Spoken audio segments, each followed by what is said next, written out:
तो अभी तक हमारा हो गया एटम में Bohr's law, Thomson model and Rutherford model.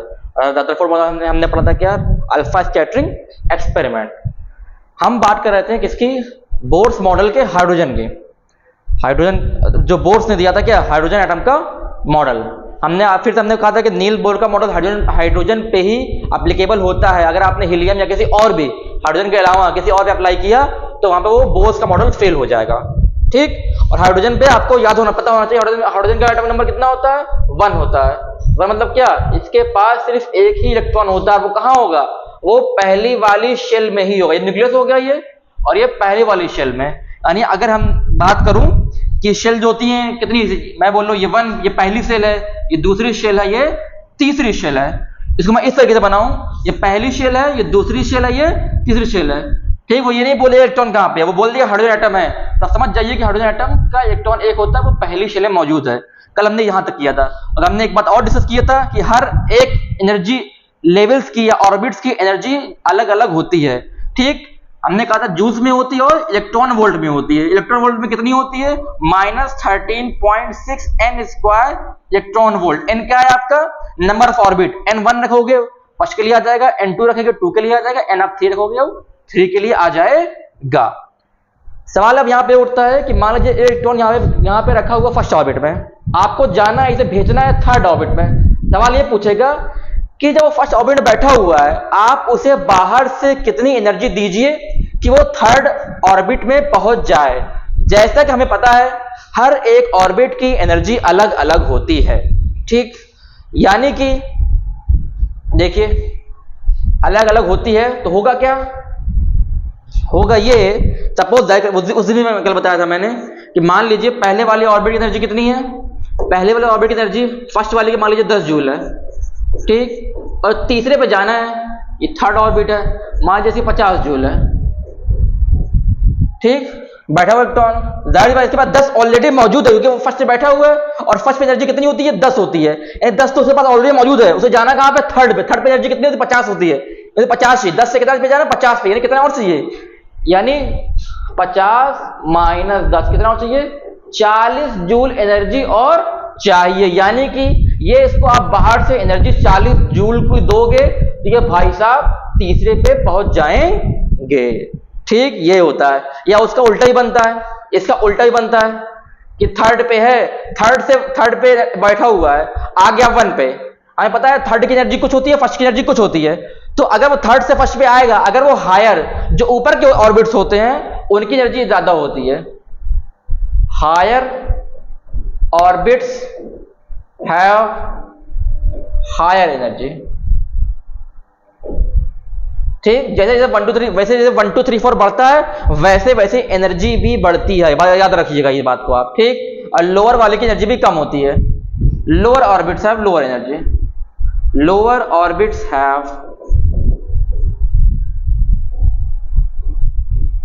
Lower energy.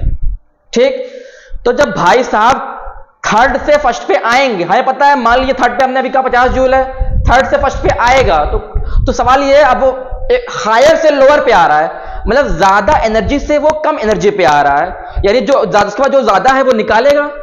ठीक, उसे 50, उसको जो 50 उसके पास है, उस 50 हटा के 10 करना है, जो एक्स्ट्रा है वो निकालेगा। 10 करने के लिए जो निकालेगा वही क्या होगा, एनर्जी निकलेगी, एनर्जी निकलेगी। वो हमें क्या दिखता है, कल ही मैंने बताया था, वही हमें कलर के फॉर्म में दिखता है, रेडिएशन निकालता है। रेडिएशन के फॉर्म में, कलर के फॉर्म में ये निकालता है। तो सीबी जहां से भी सवाल आता है कि जब भाई साहब वो हायर से इस लेवल से इस लेवल पे आया तो उसने कितनी एनर्जी निकाली। आज हम इसी चीजों को पे क्या करेंगे, न्यूमेरिकल। आज पूरी क्लास इसी पे होगी हमारी, न्यूमेरिकल्स पे। ठीक, पहले एक दो टॉपिक रह गया, पहले वो देख लेते हैं हम। एक दो टॉपिक रह गया था, पहले वो देखेंगे। ठीक, हमारा एनर्जी लेवल्स की बात हो गई। हमने क्या बात पढ़ा है, हमने पूरा क्या पढ़ा है, हमने बात की है एनर्जी लेवल्स की, इसके एनर्जी लेवल्स के।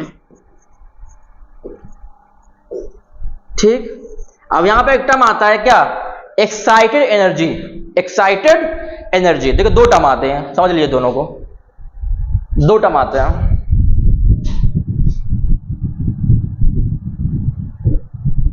पहला आ रहा है क्या, एक्साइटेड। फिर से बोल लो, आपको बुक पढ़ने की जरूरत नहीं है, करवा दे रहा हूँ, क्वेश्चन करवा दूंगा, हो जाएगा।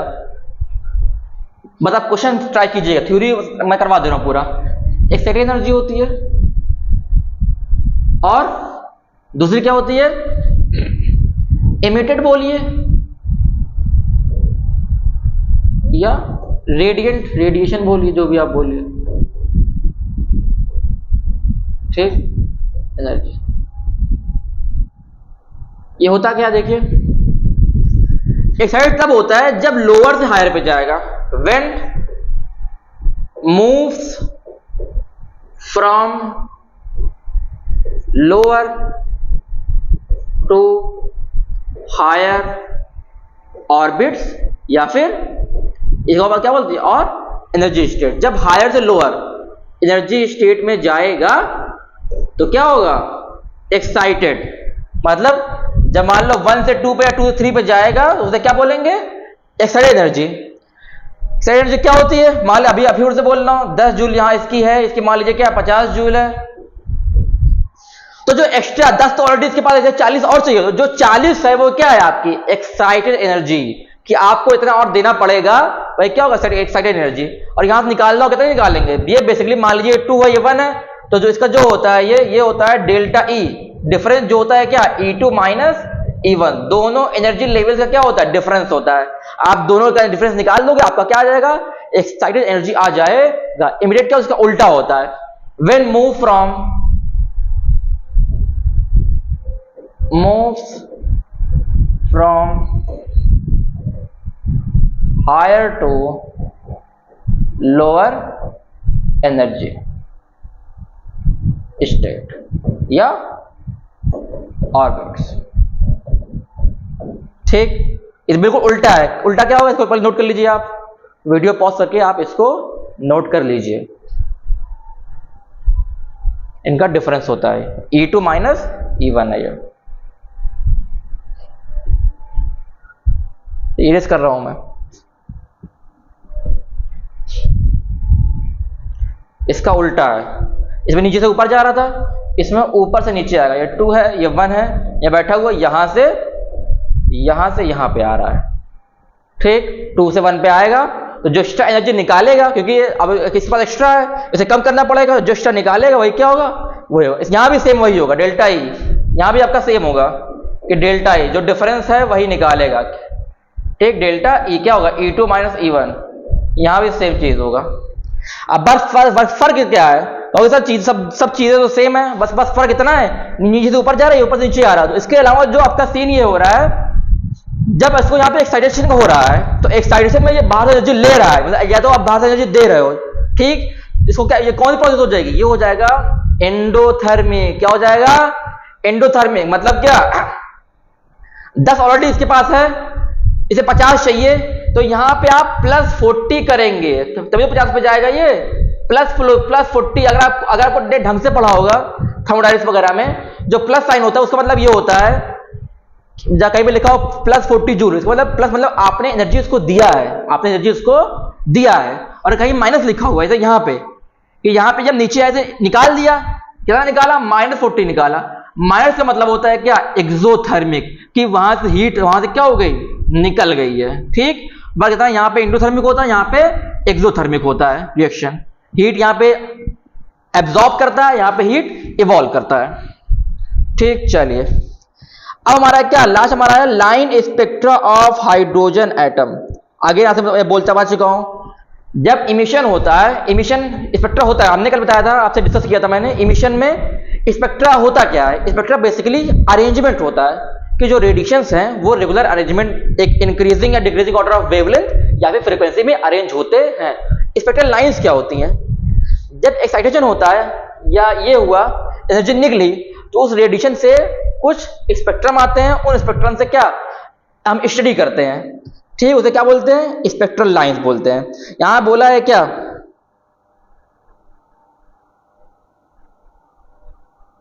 Such as this. हाँ चलिए नोट करवा ही देता हूं, line spectra of hydrogen atom. Line spectra of hydrogen atom, hydrogen atom. Again spectra क्या होता है, आपको ऐसे एक कलेक्शन होगा, उसमें लाइंस होंगी ऐसे ऐसे ऐसे ऐसे ऐसे, ठीक। पर क्या होगा यहाँ पे, ये वेवलेंथ होगी या फ्रीक्वेंसी, जिस भी टर्म में आप दिखाना चाहो, अलग अलग फ्रीक्वेंसी की क्या होगा, रेडिएशन होता है। भाई इसको क्या बोलते हैं, स्पेक्ट्रा होता है। यहाँ पे कुछ आपको लाल दिखेगा, ब्लैक दिखेगा, ब्लू से कुछ दिखेगा, ठीक। उसी स्टूडियो क्या बोलते हैं, स्पेक्ट्रा बोलते हैं। यहाँ पे हम बात क्या कर रहे हैं, हाइड्रोजन की। हमने हाइड्रोजन में एक होता है, अगर वो हायर से जब लोअर पे आएगा, एनर्जी निकालेगा, एनर्जी निकालेगा, वो किस फॉर्म में निकलेगी, रेडिएशन के फॉर्म में। किस फॉर्म में, रेडिएशन के फॉर्म में। हमने कहा मान लीजिए यहाँ पे 2 से 1 पे आ रहा हो सकता है वो 5 से 3 पे आ रहा हो सकता है वो 3 से 2 पे आ रहा हो सकता है वो 2 से 1 पे आ रहा हो। तो क्योंकि हमें पता है 1 और 2 की एनर्जी अलग होती है, 2 और 3 की एनर्जी अलग होती है, 3 4 की एनर्जी अलग होती है, 4 5 की एनर्जी अलग होती है, क्योंकि सब में सबका जो डेल्टा ई है, यहाँ का डेल्टा ई अलग है, यहाँ का डेल्टा ई अलग है, यहाँ डेल्टा ई अलग, क्यों, क्योंकि सबकी एनर्जी अलग अलग है। तो जो रेडिएशन निकलेगा सब में, उसकी वैल्यू भी अलग अलग होगी। उसकी वैल्यू अलग होगी मतलब क्या, उसकी फ्रीक्वेंसी अलग होगी। उसकी फ्रीक्वेंसी अलग होगी मतलब क्या, उसका जो स्पेक्ट्रा आएगा वो कहीं किसी का कुछ आएगा, किसी का कुछ आएगा, ठीक। क्योंकि यहाँ पर डिफरेंस सबका अलग अलग है, इसलिए जो फ्रीक्वेंसी भी आएगी सबकी अलग अलग आएगी, ठीक। उसी को शेड्यूल क्या बोलते हैं, line spectra of hydrogen atom. Hydrogen की बात की है, यानी यहाँ पे आपको बस सिंगल इलेक्ट्रॉन वाले की ही बात करनी है, और यहाँ पे दो या तीन इलेक्ट्रॉन नहीं आ रहा है, क्लियर। तो यही आपका क्या, line spectra of hydrogen atom. कि जब यहाँ आएगा डिफरेंस कुछ रहेगा तो एनर्जी कुछ रहेगी। चलिए देख लीजिए कि आपको मैं पढ़ा के आ चुका हूँ, क्या, फोटोइलेक्ट्रिक इफेक्ट। ये सब क्या है, ये सब डेल्टा ई है, ये क्या है, ये डेल्टा ई और फ्रीक्वेंसी वेरिएशन क्या होता है, करवाया हुआ हूं। Delta E is equal to क्या होता है, एच म्यू क्या होता है, फ्रीक्वेंसी जो डेल्टा ई आ रहा है उसके अकॉर्डिंग आप फ्रीक्वेंसी को निकाल सकते हो, एच क्या होता है, प्लैंक्स कांस्टेंट होता है। क्या होता है, प्लैंक्स कांस्टेंट होता है, ठीक। बिल्कुल आपको मोटा पढ़ना है, अगर आपको यही कि बस आपको यहाँ पे क्वेश्चन आते हैं, कभी कभी पोस्टुलेट से क्वेश्चन आ जाते हैं, तो आपको बस इसमें न्यूमेरिकल्स पे ध्यान देना है। लास्ट जो टॉपिक है इसमें वो है de Broglie explanation of bourse second postulate. De Broglie ने एक्सप्लेन किया क्या, बोर्स का सेकेंड पोस्टुलेट क्या है, ये देखिए। सेकेंड पोस्टुलेट क्या था, बोर्स ने ये कहा था, पहले रदरफोर्ड पे आते हैं, पहले आपका एक क्विक रिवीजन कर देते हैं। रदरफोर्ड ने ये कहा था, जो न्यूक्लियस के किनारे इलेक्ट्रॉन चक्कर लगा रहा है, जब चक्कर लगाएगा उसकी एनर्जी खत्म होगी तो धीरे धीरे पास आएगा, वो कूद जाएगा, न्यूक्लियस में कूद जाएगा, ब्लास्ट हो जाएगा। यानी आपका जो रदरफोर्ड था वो स्टेबिलिटी को बता नहीं पा रहा था, ठीक। तो फिर कौन है, नील बोर है। नील बोर ने कहा चक्कर तो लगाएगा भाई साहब, चक्कर तो लगाएगा, लेकिन एनर्जी रेडिएशन नहीं होगा, एनर्जी रेडिएट नहीं करेगा, एनर्जी खर्च नहीं करेगा, कांस्टेंट स्पीड से चलता रहेगा, उसकी एनर्जी खर्च नहीं होगी, एक ही एनर्जी लेवल में वो चलता रहेगा, क्लियर। अब यहां पे उन्होंने एक और कंडीशन जोड़ ली थी, क्या, वेल डिफाइंड ऑर्बिट्स में ही यहां पे रूल लगा दिया था, उसी ऑर्बिट चक्कर लगाएगा जो इस कंडीशन को NH/2π वाली कंडीशन को, क्या, एंगुलर मोमेंटम वाली कंडीशन को सेटिस्फाई कर रहा होगा, उसी ऑर्बिट्स में ये घूमेंगे, ये कंडीशन क्या थी, डी ब्रॉगली की थी, सॉरी नील बोर की थी। अगेन डी ब्रॉगली क्या था, आपको पढ़ा चुका हूं मैं, ये भी आपका डी ब्रॉगली क्या था, lambda is equal to H/P। P क्या होता है, मोमेंटम। कैसे खोलते हैं, मोमेंटम होता है क्या, m/v होता है। क्या होता है, m/, ये पढ़ा चुका हूं आपको मैं, डी ब्रॉगली वेवलेंथ या मैटर वेव जिसे आप बोलते हो, क्लियर। क्या कहा इन्होंने ये कहा कि आपका जो ऑर्बिट होता है बेसिकली वो इस तरीके से होता है, इसको मैं इरेज कर दे रहा हूं। आपका जो ऑर्बिट होता है, ऑर्बिट जो चक्कर लगा रहा है वो बेसिकली इस तरीके से होता है, देखिए ये तो न्यूक्लियस है, ये ऑर्बिट, हमने कहा ये ऑर्बिट है, बट एक्चुअल में ये ऐसे होता है,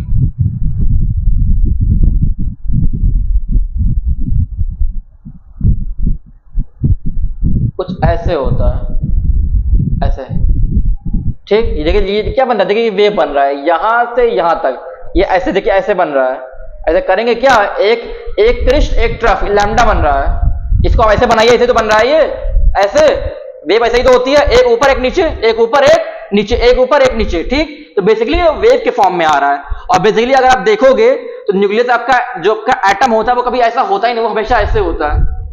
अगर आप पढ़ोगे एडवांस में क्वांटम मैकेनिक्स आप पढ़ोगे, क्वांटम कहता है कि एटम कभी ऐसा होता ही नहीं, एटम हमेशा ऐसे रहता है।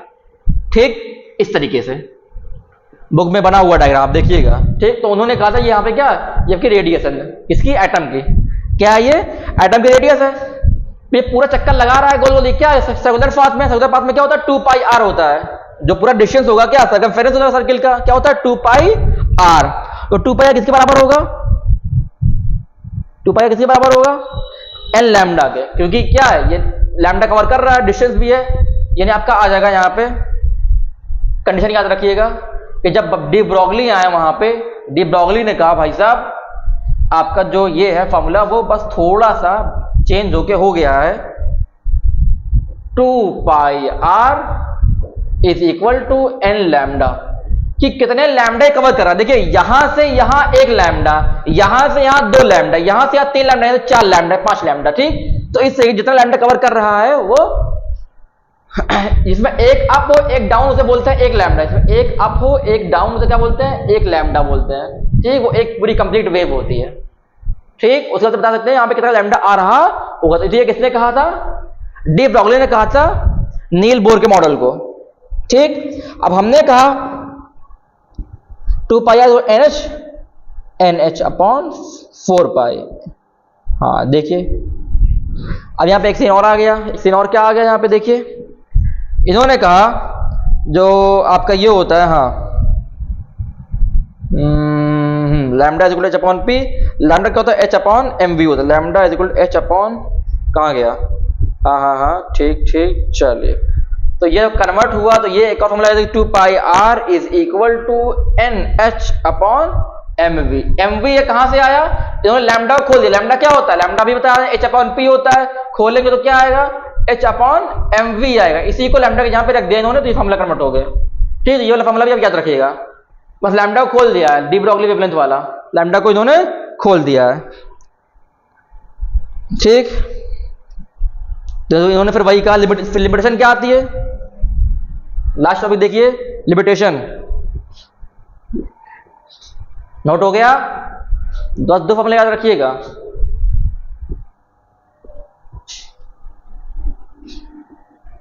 Limitation of Bohr's law,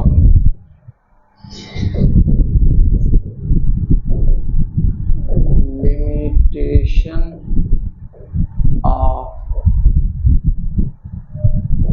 bourse law, पहला लिमिटेशन क्या है, only applicable for hydrogen atom.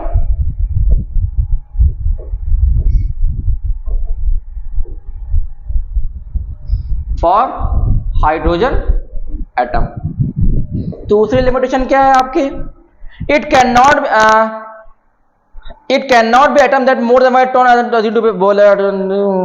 ठीक ठीक ठीक ठीक ठीक ठीक, Bohr's model correctly predicts the frequency of light emitted by the hydrogen atom. This model is unable to explain the relative intensity of frequency in the spectrum. Okay. Unable to explain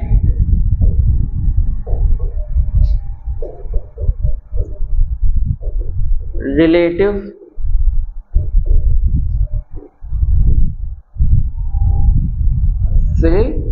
frequencies, unable to explain relative frequencies मतलब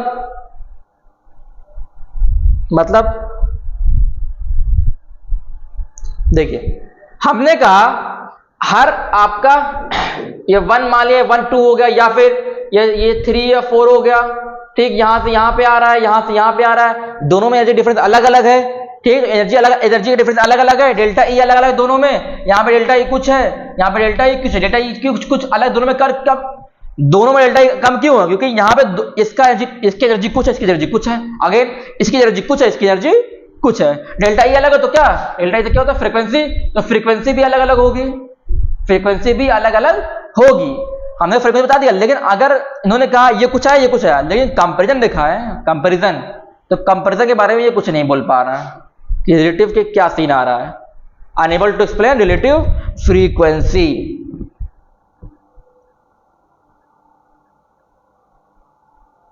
ठीक, तो ये आपका क्या हो गया, ये आपका हो गया एटम जो चैप्टर है वो खत्म हो रहा है। ठीक, कोई रिवीजन करते हैं जल्दी से फार्मूलों का, फार्मूलों को रिवीजन करते हैं, फिर फटाक से हम करते हैं क्या, न्यूमेरिकल्स। देखिए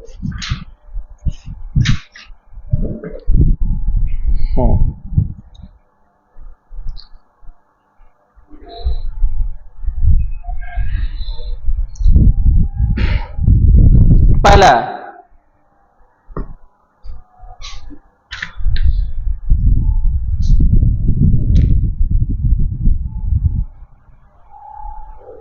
MVR अपॉन 2 पाई। चलिए भाई ये रहा, ये हमारा तो हो ही गया है, ये भी हमारा हो गया है, ये भी ऑलमोस्ट हो ही गया है, E² अपॉन 4²। ठीक, R भी हो गया। चलिए क्वेश्चन पे आता है। पहला क्वेश्चन है, इन्होंने कहा है size of an atom in Thompson model. ये तो पूरा एमसीक्यू है, एमसीक्यू क्या ही करवाएं, मेन पे देखिए। अच्छा पार्शियल सीरीज में करवाई है क्या, पार्शियल सीरीज, ओके अभी पार्शियल सीरीज करवाना है। चलिए भाई अभी तो बचा ही रहे हमारा, चलिए करवाते हैं। अब हमारा लास्ट जो टॉपिक रह गया इसमें वो रह गया है एटॉमिक स्पेक्ट्रा।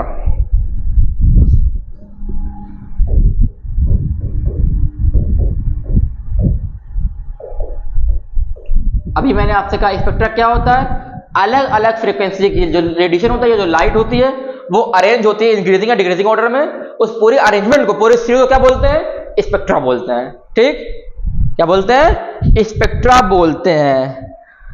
देख कुछ नहीं किया, देख कुछ भी नहीं करना, बहुत सिंपल सी बात है इसमें, और सिंपल सी बात है। सिंपल सी बात क्या है इसमें, मैंने आपसे कहा ये 1 लेवल है, ये 2 लेवल है, ये 3 लेवल है, ये 4 लेवल है। ठीक, मान लीजिए यहाँ पे कोई यहाँ बैठा हो, यहाँ से यहाँ आ सकता है, मान लीजिए कोई कभी यहाँ बैठा रहो, यहाँ से यहाँ आ सकता है, कोई यहाँ बैठा हो, यहाँ से यहाँ आ सकता है।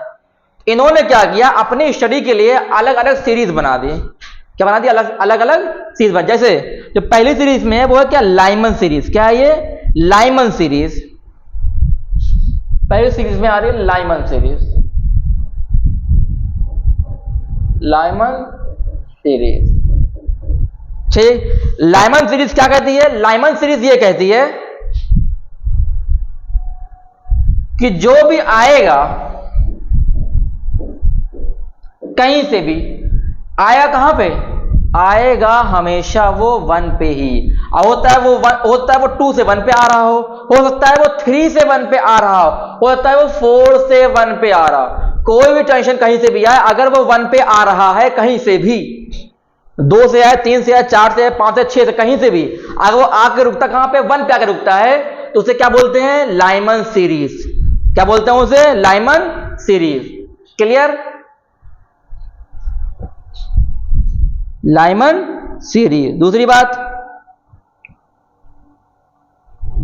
देखिए,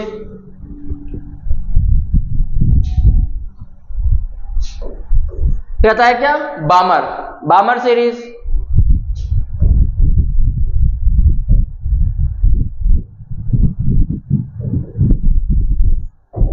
ये आता है आपका IR में, ये याद रखिएगा। ये किस रेंज में आता है, ये आता है किस,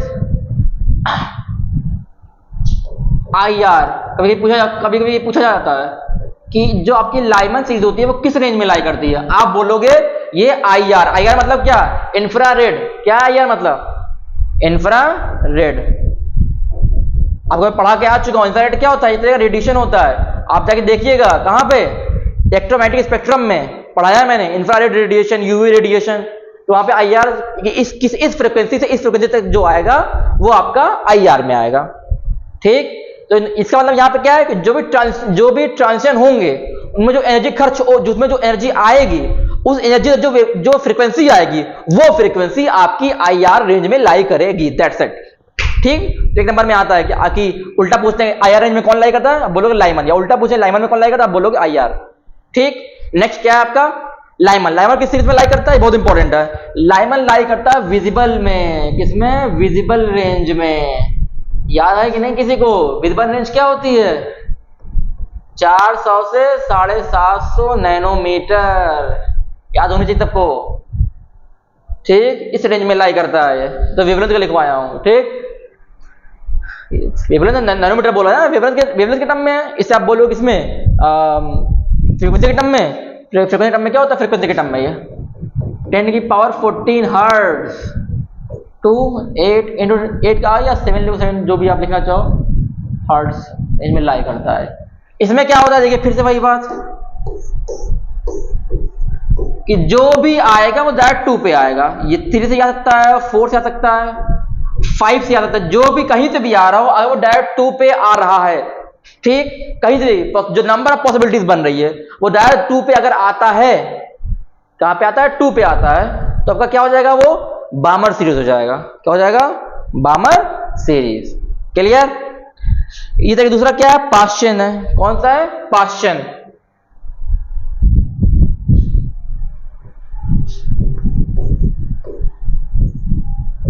पाश्चन सीरीज।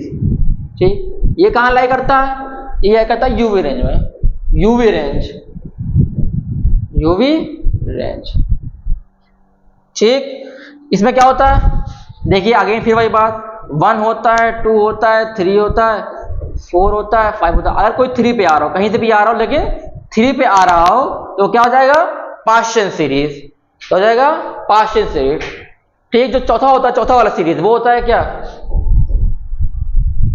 पाश्चन bracket, BRACKEDD bracket. और जो पांचवा होता है वो होता है क्या, पीफंड। 5 होते हैं, पीफंड सीरीज, पीफंड सीरीज। इसमें 3 पे आता है, इसमें n=4 तक आता है, जो भी आएगा 4 पे आएगा, और इसमें n=5 पे आता है, जो भी आएगा 5 पे आएगा। ठीक, ये भी यूवी में लाई करता है, तो भारी लाई करता है, ये भी लाई करता है, लेकिन यू में कौन सा, ये नियर यू में लाई करता है, ये फार यू में लाई करता है। ठीक, याद रखिएगा, ये भी यूवी में लाई करता है। ठीक, चलिए ये हो गया हमारा कंप्लीट। अब हम आते हैं अपने मेन उस पे, किसे, मेन उस पे आते हैं। ये क्या, इन्होंने एक और फॉर्मूला याद रखिए, चलिए, फ्रीक्वेंसी फ्रीक्वेंसी फ्रीक्वेंसी फ्रीक्वेंसी। ठीक, चलिए एक फॉर्मूला याद रखिएगा, यहाँ पे फ्रीक्वेंसी का फॉर्मूला दे रखा है इन्होंने। फ्रीक्वेंसी म्यू होता है, वो होता है velocity v upon 2πr, 2πr। कैसे, आपने पढ़ा होगा, स्पीड होता है क्या, distance upon time, distance upon time. Speed मतलब क्या, वेलोसिटी, वेलोसिटी बोल दिया मैंने। डिस्टेंस अगर सर्कुलर पाथ में है, सर्कुलर पाथ में है ऐसे, तो कितना होता है, 2πr होता है, तो मतलब मैंने बोल दिया 2πr, क्या बोलते 2πr। और क्या, टाइम, 1 अपॉन टाइम क्या होता है, 1 अपॉन टाइम क्या होता है, फ्रीक्वेंसी या म्यू बोलो इसे आप। तो 1 अपॉन टाइम को मैं लिख सकता हूं क्या,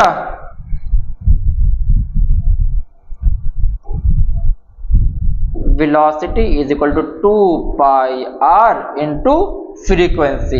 इसको नीचे भेजोगे तो यही आ जाएगा, क्या, फ्रीक्वेंसी इक्वल टू क्या, v upon 2πr, v upon 2πr। तो रट्टे नहीं माने, समझ के पढ़ना है, फॉर्मूला बस वही है। हम बढ़ते हैं अपने क्वेश्चंस पे, क्वेश्चन पे। ठीक, जो क्वेश्चन आता है हमें फॉर्मूला आता है, कुछ फॉर्मूला पहले देख लीजिए। चलिए अब फॉर्मूला, चलिए एक पहले, उससे भी पहले ये कोशिश का काम करना पड़ेगा आपको, एक और काम ये करना पड़ेगा। ये देखिए, ये हो गया, कर लिया आपने। चलिए पहले देख लीजिए, आपको मैंने पढ़ाया है क्या, आपको मैंने फोटो इलेक्ट्रिक इफेक्ट में पढ़ाया है। फोटोन एनर्जी कितनी होती है फोटोन की, E is equal to h nu होती है। क्या होता है, E is equal to h nu, मतलब एच क्या, अप्लायंस कांस्टेंट, म्यू क्या, फ्रीक्वेंसी, पता है आपको। फिर मैंने पढ़ा क्या, आपको पढ़ाया मैंने डी ब्रॉगली वेवलेंथ क्या होता है, h upon P, h upon P, P क्या आपका मोमेंटम, पी क्या है, मोमेंटम। खोलिए इसको तो क्या आ जाएगा, m इंटू वी। क्या हो जाएगा, m इंटू वी। आप सब लैम्डा, लैम्डा क्या होता है, पढ़ा चुका हूं आपको, सारा मैं पढ़ा चुका हूं मैं। लैम्डा क्या होता है, वेवलेंथ। वो जो अगर डिफाइन करना हो, डिफाइन लैम्डा, लैम्डा होता क्या है, जो एक वेव होती है उस वेव में एक अप एक डाउन जहां तक आ रहा है वही क्या होगा, यहां से यहां तक जो होगा वो एक लैम्डा होगा। ठीक, दूसरा अगर मैं खींचूं एक अप एक डाउन, तो जब यहां से यहां जो होगा वो दूसरा लैम्डा होगा। ठीक, एक कंप्लीट वेव की क्या डिस्टेंस है ये। ठीक, और लैम्डा लैम्डा और फ्रीक्वेंसी में रिलेशन क्या होता है, लैम्डा इक्वल टू होता है क्या, सी अपॉन इक्वल टू सी। ठीक, इनवर्स रिलेशन होता है, इसी बात हमने जान ली है। अब यहां पे एक और आता है क्या, वेव नंबर। ये नया है, वेव नंबर कुछ भी नहीं है, ये होता है क्या, म्यू तो होता है फ्रीक्वेंसी का, पर इस पे लगा दिया क्या, बार, म्यू बार। इसको क्या बोलते हैं, वेव नंबर बोलते हैं। जो म्यू बार जो होता है वो होता है 1 upon lambda. Reciprocal of wavelength is called wave number, कि कितनी वेव आ रही है, एक लैम्डा या एक वेव। ठीक, reciprocal of wavelength is called wave number. Wavelength की यूनिट क्या होती है, metre centimetre, metre centimetre nanometre. तो इसका उल्टा, मान लीजिए मीटर है, जैसे ये नैनोमीटर है, इसका उल्टा मतलब क्या, नैनोमीटर इनवर्स, या मीटर जो भी डिस्टेंस आएगा उसका, अगर यहाँ मीटर होता तो क्या मीटर इनवर्स हो जाता। तो आपका जो वेव नंबर की जो यूनिट होती है हमेशा इनवर्स में आएगी, metre inverse, centimetre inverse, millimetre inverse, nanometre inverse, हमेशा इनवर्स में क्या इसकी यूनिट आती है, वेव नंबर की। ठीक, चलिए आगे बढ़ रहा हूं।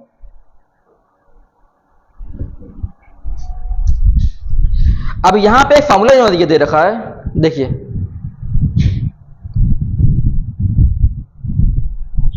यहां पे इन्होंने फॉर्मूला दे रखा है। कौन सा फॉर्मूला दे रखा है इन्होंने, पहले फॉर्मूला देखिए आप, फॉर्मूला कहां गया,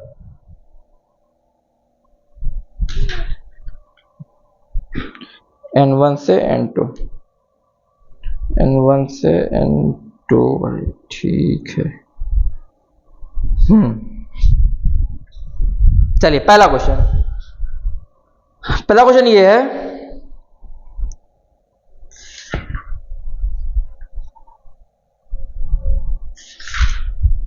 चलिए, a difference of 2.3, a difference of 2.3 electron to energy से at what frequency radiation from upper to lower energy level, upper से लोअर पे आ रहा हो। ओके, चलिए भाई देखते हैं, अपर से लोअर पे आ रहा हो। चलिए, इन्होंने कहा है दो एनर्जी लेवल है, क्वेश्चन देखिएगा, क्वेश्चन करवा रहा हूं, दो एनर्जी लेवल है, इनके बीच जो डिफरेंस है दो एनर्जी का वो है, हमें नहीं पता, ये 1 है 2 हमें नहीं पता, जिन्होंने क्वेश्चन में नहीं बोला है। इनका जो डिफरेंस है वो क्या है, 2.3 इलेक्ट्रॉन वोल्ट है। कितना है, 2.3 इलेक्ट्रॉन वोल्ट।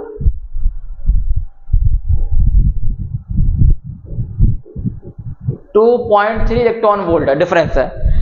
इन्होंने बोला है what is the frequency of radiation emitted when the atom makes a transition from upper to lower. इन्होंने बोला जो अगर एटम यहां बैठा हुआ है, अगर वो हायर से लोअर एनर्जी पे आता है तो अब जाहिर एनर्जी निकालेगा, तो उस एनर्जी में फ्रीक्वेंसी कितनी होगी, उस एनर्जी कितनी फ्रीक्वेंसी होगी। आपको मैं बता चुका हूं, अगर आपकी एनर्जी आ गई तो आप एनर्जी की हेल्प से आप फ्रीक्वेंसी निकाल सकते हैं। तो बेसिकली आप एनर्जी निकालना है, एनर्जी निकालना तो कोई दिक्कत नहीं है। आपको पता है हायर लोअर पे आएगा तो डिफरेंस कितना है, इतना है, यानी इतना ही। मान लीजिए कुछ रहा होगा, मान लीजिए कुछ रहा होगा, चलिए देखिए समझाता हूं आपको, ऐसे समझाता हूं। इसको आप ऐसे मान लीजिए, मैं बोल रहा हूं डिफरेंस कितना होगा, 40 का होगा। कितना डिफरेंस होगा, 40 पे। ठीक, तो अगर वो यहां से यहां आएगा, यहां से यहां आएगा, तो वो उसको 40 तो कम से कम घटाना ही पड़ेगा। तय रखिए, जो भी अगर डिफरेंस जितना है उतना इस अपर वाले में से 40 माइनस करना पड़ेगा। उतनी एनर्जी, 40 से एनर्जी तो वो निकालेगा ही निकालेगा, बस यही खेल है, 40 वो निकालेगा ही निकालेगा।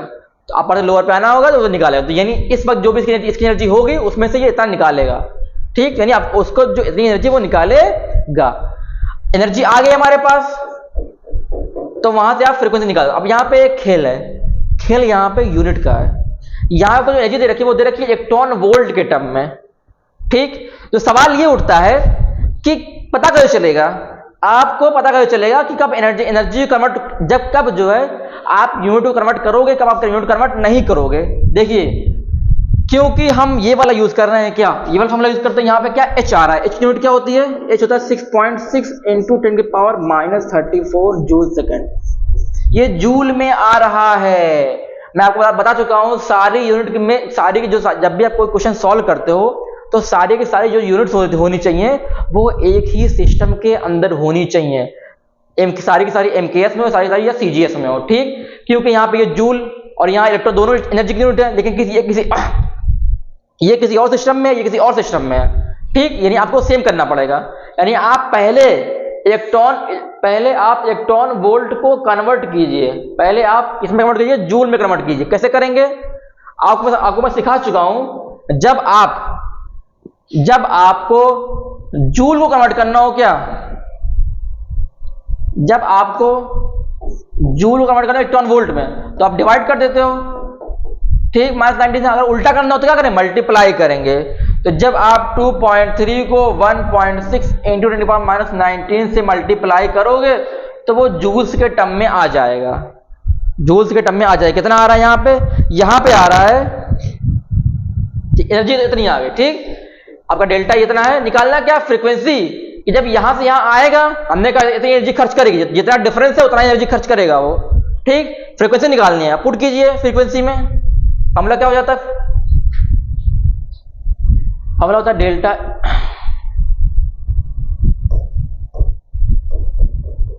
ये होता है डेल्टा कितना है, डेल्टा कितना आया 2.3 इंटू 1.6 10⁻⁻19।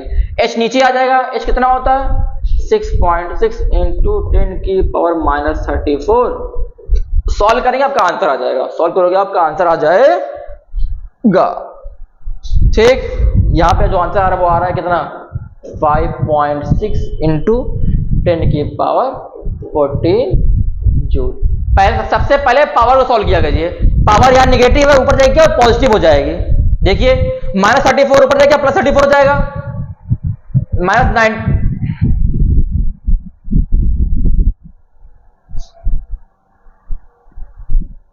-19 पहले से ऊपर, ठीक। नीचे कौन है -34, ये ऊपर जाएगा तो क्या हो जाएगा +34 हो जाएगा।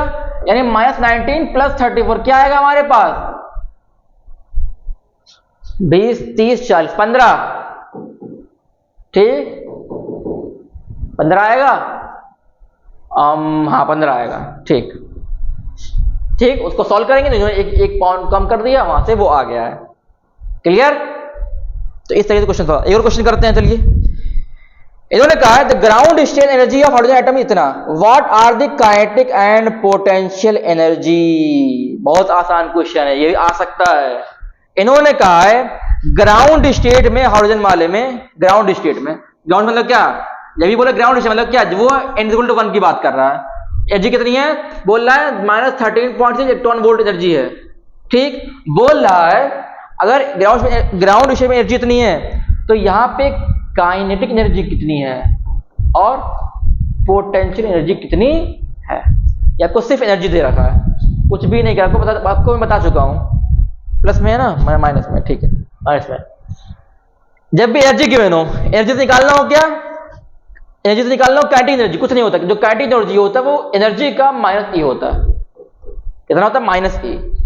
तो E कितना, E कितना है -13.6, -13.6 माइनस क्या प्लस हो जाएगा, माइनस प्लस हो जाएगा, तो आ जाएगा 13.6 इलेक्ट्रॉन वोल्ट, सिंपल। ये क्या है काइनेटिक एनर्जी। और पोटेंशियल एनर्जी क्या होता है, पोटेंशियल एनर्जी होता है -2 into kinetic energy, -2 into kinetic energy. ये होता है क्या पोटेंशियल एनर्जी, और ये होता है क्या काइनेटिक एनर्जी का रिलेशन। तो मल्टीप्लाई कीजिए, तो -2 काइनेटिक एनर्जी कितनी है हमारे पास 13.6, मल्टीप्लाई करें कितना आएगा -27.2 इलेक्ट्रॉन वोल्ट आएगा। -27.2 इलेक्ट्रॉन वोल्ट आएगा। क्लियर? चलिए भाई, और देखिए और क्वेश्चन बोला इन्होंने बोला एक क्वेश्चन बोला इन्होंने। क्वेश्चन ये कहा है, hydrogen atom initially in ground state absorb a photon. Photon क्या होता है आपको बता चुका मैं। फोटोन होता है क्या, जो सन रेज आती है उनमें जो एनर्जी होती है उसे हम फोटोन के टर्म में बोलते हैं। तो बेसिकली बोल रहा है फोटोन को एब्जॉर्ब किया, बेसिकली उसने एनर्जी को एब्जॉर्ब किया है। क्लियर?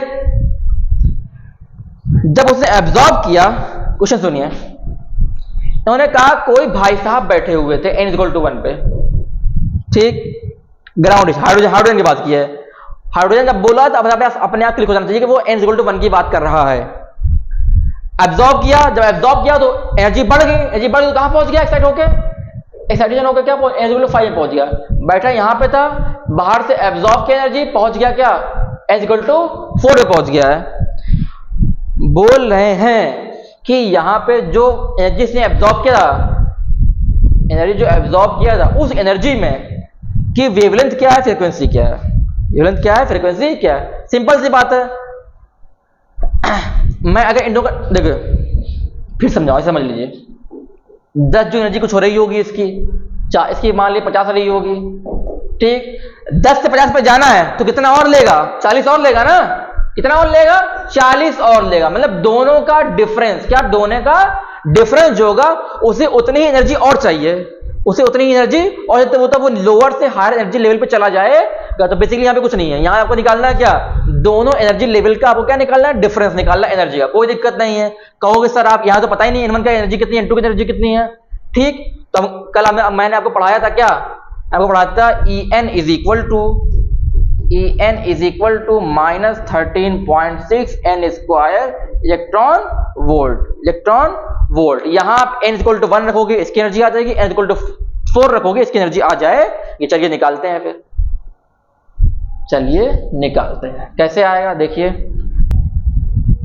ये आ जाएगा क्या, -13.6 इलेक्ट्रॉन वोल्ट। तो ये आ गया, इसी कितनी आएगी, -13.64 का स्क्वायर इलेक्ट्रॉन वोल्ट। तो कितना आएगा, -13.6 16 इलेक्ट्रॉन वोल्ट। डिवाइड करेंगे इसको, डिवाइड करेंगे कितना आएगा, 13.6 डिवाइड बाई 16, ये हमारा आएगा क्या, 0.85 इलेक्ट्रॉन वोल्ट। ये कितना आ गया, -0.85 इलेक्ट्रॉन वोल्ट आ गया। आपको N1 की और N4 दोनों की एनर्जी मिल गई है। निकालना क्या है, डिफरेंस, ठीक। जो जितना डिफरेंस आएगा उतना ये एब्जॉर्ब होकर पहुंच जाएगा, ठीक। डिफरेंस निकालिए, कुछ नहीं करना, माइनस करना है, माइनस करेंगे तो क्या आ जाएगा, डिफरेंस निकालिए, इतना आ जाएगा डिफरेंस। निकालिए, चलिए जो डिफरेंस निकालेंगे वो निकालेंगे क्या,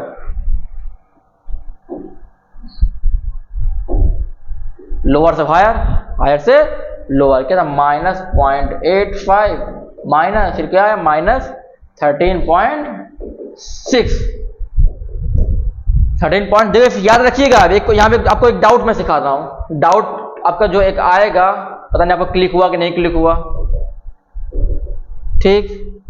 13.6 -0.85 ये आपका आया क्या, 12.75 इलेक्ट्रॉन वोल्ट में आगे क्या, ये तो डिफरेंस आया, ये कितना आया, ये तो डिफरेंस अभी आया हमारे पास, ये कितना आया आपका 12.75। निकालना क्या है, मतलब 12.75 की एनर्जी से एब्जॉर्ब किया, ठीक। एब्जॉर्ब किया है, सवाल ये उठता है, अब जो एब्जॉर्ब एनर्जी मिल गई, अब एनर्जी की हेल्प से आप फ्रीक्वेंसी और वेवलेंथ निकाल सकते हो।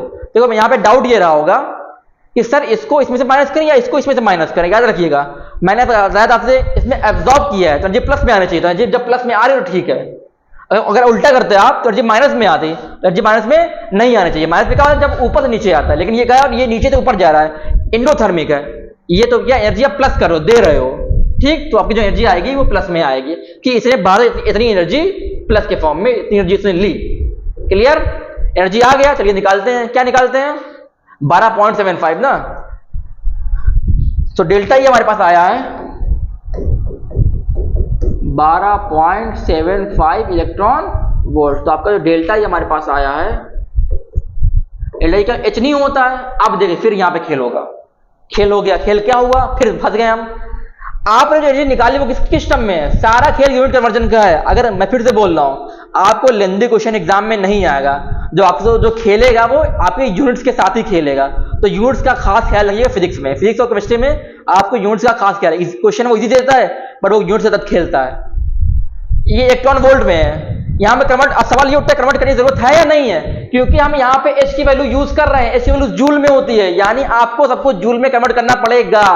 क्लियर, तो कन्वर्ट कीजिए, मल्टीप्लाई कर दीजिए 12.75 इंटू 1.6 × 10⁻19 जूल में आ गया। ये पुट कीजिए, पुट कीजिए।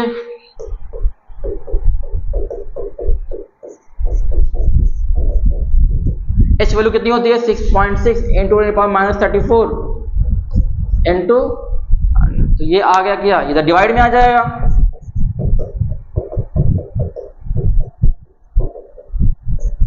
(6.6 इंटू 10⁻19 कौन है, एक मिनट सॉरी -34 है ये, -34 10⁻34। देखिए सबसे पहला फिर से बोल रहा हूं, मैं आपको स्टेप बाय स्टेप से सॉल्व करवाऊं ताकि आपको हो सकता है अगर यहाँ भी आपको मैथ की प्रॉब्लम आ रही हो तो ये भी आप सॉल्व कर पाओ। कैसे सॉल्व करते हैं, सबसे पहले आप पकड़ते हैं किसको, पावर को पकड़िए, इसको पकड़िए और इसको पकड़िए। -34 ऊपर से क्या हो जाएगा, ऊपर जाएगा +34 हो जाएगा। -19 हमारे पास पहले से ही है, पावर ऊपर जाती है प्लस हो जाती है, कितना हो गया, +34 हो गया। कितना आ गया हमारे पास, 10⁻+15 आ गया। ये बड़ा है ना, जब प्लस वाला आता है तो हमारे पास एक बार 15 आ गया। इसको मल्टीप्लाई करोगे, दोनों को डिवाइड करोगे, आ जाएगा फटाफट आंसर। ठीक, चलिए ये हो गया एक टाइप का क्वेश्चन। इन्होंने पूछा है वेवलेंथ नहीं पूछा है, आपने यहां से क्या निकाला है, फ्रीक्वेंसी निकालना है। वेवलेंथ कैसे आएगा, ये भी इजी है, पढ़ा के आ चुका हूं आपको। जो फ्रीक्वेंसी होता है वो इक्वल टू क्या, c/λ होता है। आपने फ्रीक्वेंसी यहां पे रखी तो क्या आ जाएगा, ये लैम्डा हो जाएगा क्या, c/फ्रीक्वेंसी। c क्या होती है, स्पीड ऑफ लाइट कितनी होती है, 3 × 10⁸। इस वैल्यू को आप यहां पुट करोगे, आपकी जो वैल्यू आप यहां पुट करोगे आपका क्या आ जाएगा, वेवलेंथ आ जाएगा।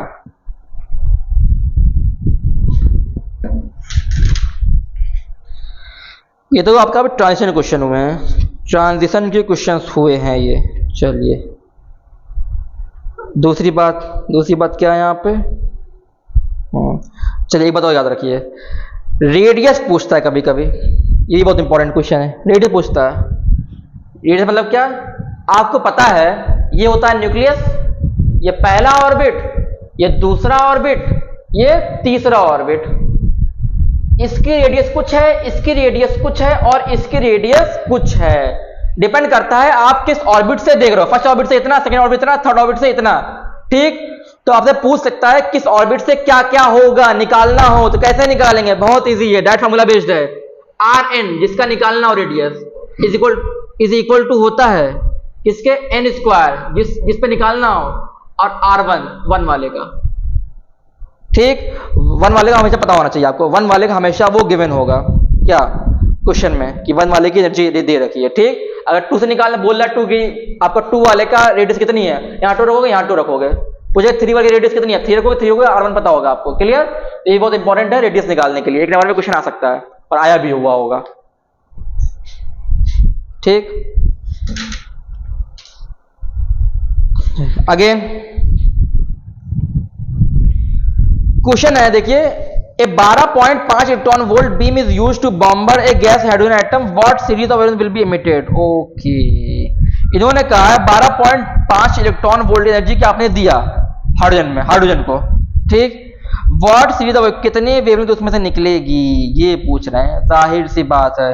अगेन कोई दिक्कत नहीं है, देखिए इन्होंने कहा है आपने जो है हाइड्रोजन में से 12.5 इलेक्ट्रॉन वोल्ट निकाला है।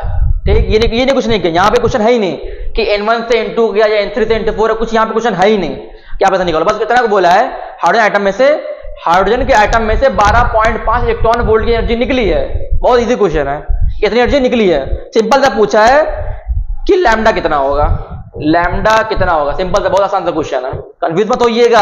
यहाँ पे नहीं गिवन है कि n1 से n2 जा रहा है, n2 से n1 आ रहा है, सब कुछ नहीं गिवन है। इतना बोला है कि हाइड्रोजन एटम से 12.5 इलेक्ट्रॉन एनर्जी निकली है, लैम्डा कितना होगा? इलेक्ट्रॉन वोल्ट क्या होती है? अपने आप एनर्जी होती है। फॉर्मूला क्या होता है लैम्डा निकालने का? E इक्वल टू एच नहीं होता है। फिर वही दिक्कत, एच यहाँ पे यूज कर रहे हैं, एच जूल में होता है। आप इलेक्ट्रॉन वोल्ट को जूल में कन्वर्ट कीजिए। कैसे जूल में कन्वर्ट करेंगे? मल्टीप्लाई कर दीजिए, मल्टीप्लाई करेंगे जूल में आ जाएगा, जूल की वैल्यू यहाँ पुट करेंगे, प्लस पॉइंट वैल्यू पुट करेंगे, क्या आ जाएगा? क्या आ जाएगा? फिर E अपॉन एच से आ जाएगा क्या? ये आ जाएगा क्या? फ्रीक्वेंसी। फ्रीक्वेंसी निकाल लिया, तो फ्रीक्वेंसी क्या निकालेंगे? फ्रीक्वेंसी हेल्प से निकालेंगे लैम्डा। लैम्डा क्या होता है? C upon frequency. इसकी हेल्प से आप फ्रीक्वेंसी लैम्डा वेवलेंथ निकाल सकते हैं। बहुत इजी चैप्टर, बहुत इजी है। ठीक, चलिए या तो इसको आप डायरेक्ट निकाल लीजिए, ये भी तो होता है। E equal to h c upon lambda, ये भी तो होता है एच सी अपॉन लैम्डा। यहाँ दे डायरेक्ट आप लैम्डा निकाल लो, एच वैल्यू को सी वैल्यू को लैम्डा आप डायरेक्ट यहाँ से निकाल दो, ई वैल्यू यहाँ पुट करके आप निकाल लीजिए। आपको सारे फॉर्मूले मैंने करवाए हैं, आपको पूरे इलेक्ट्रिक इफेक्ट में नोट्स देखिएगा जाके, सारे मैंने आपको करवा चुका हूँ। ठीक है, चलिए एक और क्वेश्चन कहाँ गया? एक और क्वेश्चन होगा इसमें, देखिए किधर गया?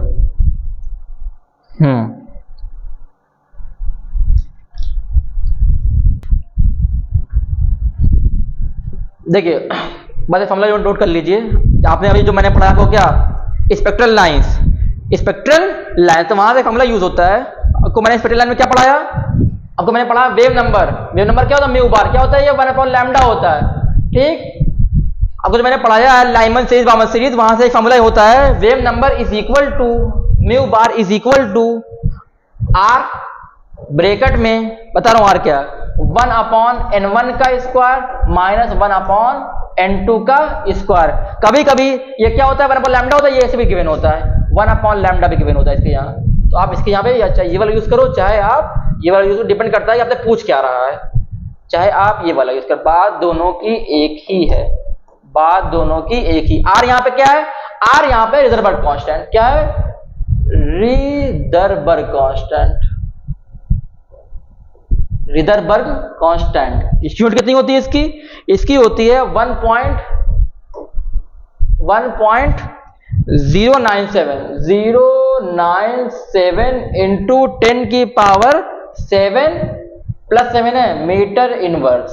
मीटर इनवर्स होता है, इसको बोलते क्या? रिजर्बर्ग कांस्टेंट बोलते हैं। ठीक, इससे आप क्या निकाल सकते हो कि कितने स्पेक्ट्रल लाइन है, मतलब n1 n2 क्या है कि वो कहां से चला कहां पे गया, कहां से चला वो कहां पे गया है। ठीक, कहां से चला वो कहां पे गया, कि मतलब मैं बोल रहा हूं n1 से n3 पे गया, तो n1 यहाँ पे n1 1 रखेंगे, n3 पे गया तो n2 गया 3 रखेंगे। क्लियर? तो सारी वैल्यूज रखेंगे, आप डायरेक्ट वेव नंबर यहां से निकाल सकते हैं।